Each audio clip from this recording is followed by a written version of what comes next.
Seguimos enseñándote las fórmulas de teoría de exponentes en este video número 2 y te recordamos de que tienes que ver el video número 1. ¿Listo? Vamos con las fórmulas. Dice ahí a elevado a la menos n es igual a 1 dividido entre a elevado a la n. ¿Listo? Esta fórmula te sirve cuando tienes algún exponente negativo y lo primero que tienes que hacer es volverlo positivo. ¿Listo? Entonces ahí mira lo que te dice el ejercicio.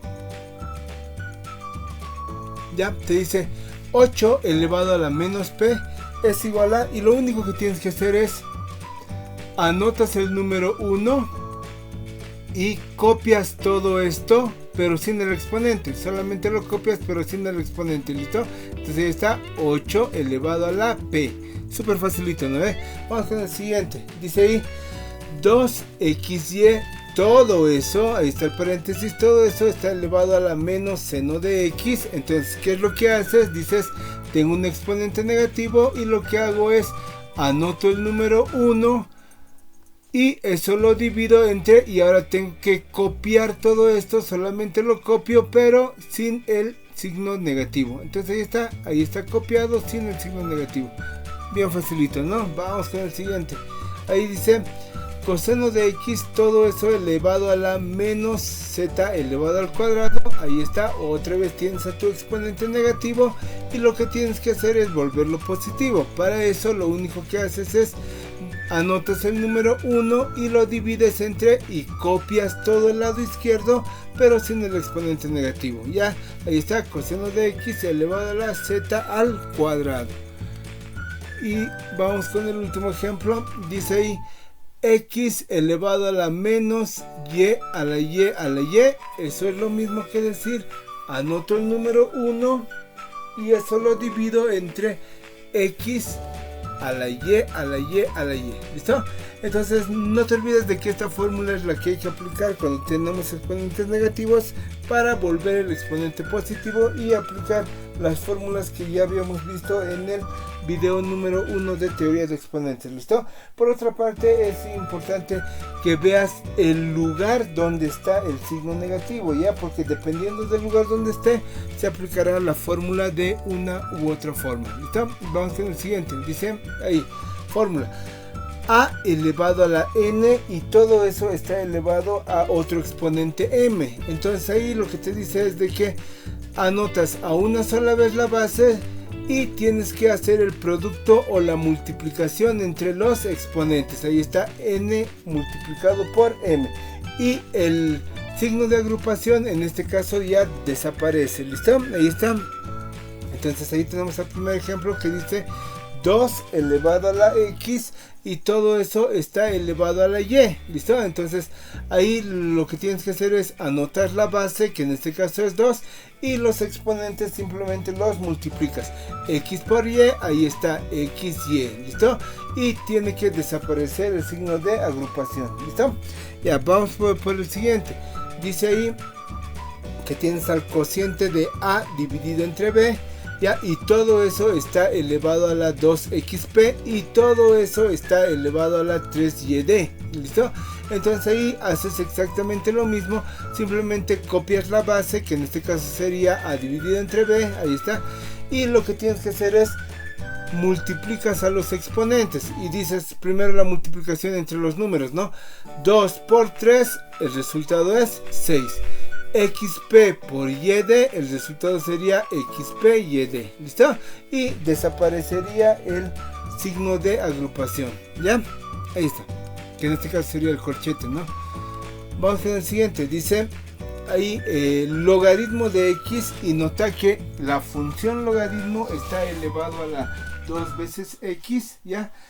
Y todo eso está elevado a la v. ¿Listo? Entonces ahí igual tienes que acordarte que el exponente está en la función, ya es distinto si el exponente estaría en el argumento del logaritmo. ¿Listo? Ya, pero ahí lo único que dices es que anotas al logaritmo de x y los exponentes tienen que ser multiplicados. Entonces dices 2x por v, el resultado sería 2xv, ya, y el signo de agrupación desaparece. ¿Listo? En este caso tienes que darte cuenta de que estas fórmulas de teoría de exponentes son muy aplicables en el tema de trigonometría y en el de logaritmos, ¿ya? Y nos interesa saber exactamente el lugar en el que están, ¿ya? Pero cuando lleguemos a esos temas, ahí se te explicará paso a pasito. Vamos con el siguiente. Dice ahí A por B, todo eso elevado a la n, eso es lo mismo que decir A elevado a la n por B elevado a la n. En este caso el exponente se reparte para la A y también se reparte para la B.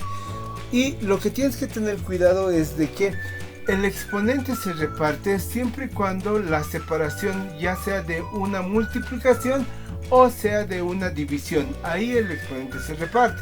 Pero si fuera una suma o una resta, no se reparte el exponente.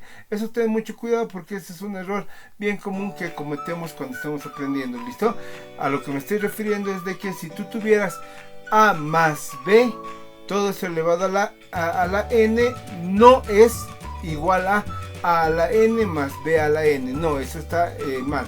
Ya para cuando la separación sea de suma o de resta, vamos a aprender otras fórmulas en los siguientes videos. ¿Listo? Entonces aquí dices que, por ejemplo, ahí tienes a x, y, z, todo eso elevado a la p elevado al cuadrado, y dices de que como tienes ahí factores, el exponente se reparte para cada factor, y dice ahí x elevado a la p al cuadrado por y elevado a la p al cuadrado por z elevado a la p al cuadrado. ¿Listo? Vamos con el siguiente. Ahí dice 2 por a más b, todo esto dividido entre c, y todo eso está elevado a la xy. Entonces aquí tienes que tener cuidado y tienes que darte cuenta dónde se reparte el exponente. Por ejemplo, en el producto de 2 por el paréntesis, ahí tienes una multiplicación, ¿listo? Pero dentro del paréntesis no tienes una multiplicación, dentro del paréntesis tienes una suma. Es por eso de que el exponente no va a ir para dentro del paréntesis, ¿listo? Y finalmente tienes una división ahí dividida entre c, entonces te das cuenta que el exponente va para la c. Y es por eso que el resultado sería igual a 2 elevado a la xy por, y ahí anotas a todo el paréntesis, y a todo el paréntesis le tienes que colocar una sola xy dividido entre c elevado a la xy. ¿Listo? Entonces acuérdate bien esto porque lo usamos a cada rato en el examen y hay varias personas que cometen ese error, que igual los reparten para la suma o resta. No, ya para la suma y resta vamos a aprender otras fórmulas en el futuro. ¿Listo? Y ahí está el último ejercicio que dice que cuando tienes al seno de x multiplicado por el coseno de x y todo eso, ahí está el paréntesis grande, todo eso está elevado a la 3y al cuadrado, entonces ahí como es multiplicación sí se repartiría, ¿no? Y dices ahí que tendrías de resultado al seno de x todo eso elevado a la 3y al cuadrado, ¿ya? Y nota que el 3y al cuadrado tiene que ir a la función, no al ángulo, ya tiene que ir a la función por el coseno de x, y el coseno de x está elevado a la 3y al cuadrado. ¿Listo? Como te había indicado, es que aquí solamente estamos practicando las fórmulas porque esto se puede ver de otra fórmula ver de otra forma y anotarlo de otra forma. ¿Listo? Pero en este caso estamos viendo ya la propiedad. ¿Listo? Entonces no te olvides suscribirte y compartir, y tienes que ver el video de teoría de exponentes número 3 donde ya terminamos esta parte. Sigamos creciendo.